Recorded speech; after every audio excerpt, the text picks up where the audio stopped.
किसी गांव में एक ब्राह्मण रहता था। वह हमेशा पूजा पाठ में लगा रहता था। एक दिन वह रोज की तरह पूजा पाठ में लगा हुआ था। ब्राह्मण को लगा कि उसके मुंह में कुछ है।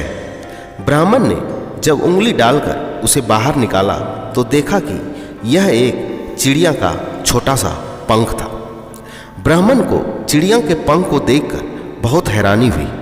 पूजा के बाद जब ब्राह्मण अपने घर गया तो उसने यह हैरानी वाली बात अपनी पत्नी को बताई।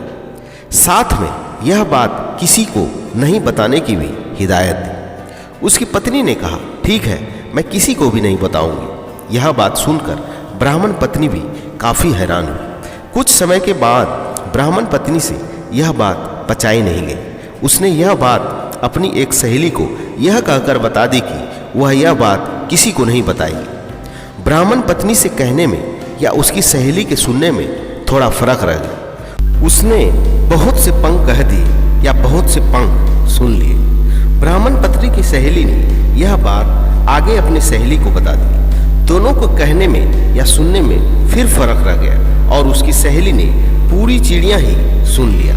धीरे धीरे शाम तक यह अफवाह गांव से बाहर तक फैल गई और एक पंख के बजाय कई पंखों में, फिर पूरी चिड़िया में, फिर कई चिड़ियों में बदल गई। शाम को सभी गांव वाले मिलकर यह चमत्कार देखने के लिए ब्राह्मण के घर आए और ब्राह्मण से चमत्कार दिखाने को कहा। ब्राह्मण ने बहुत समझाने की कोशिश की पर कोई भी मानने को तैयार नहीं हुआ। आखिर में ब्राह्मण ने कहा, ठीक है, आप सभी लोग बैठ जाओ, मैं अभी आता हूँ। यह कहकर ब्राह्मण पीछे के रास्ते से घर से बाहर चला गया और कई दिन तक वापस नहीं आया। जब वह वापस आया तो सारी अफवाह ठंडी पड़ गई थी। इसीलिए कहते हैं कि जिस बात को हमें छुपाना है उस बात को किसी को बताना नहीं चाहिए, चाहे वह कितना ही विश्वास बात क्यों न हो। धन्यवाद।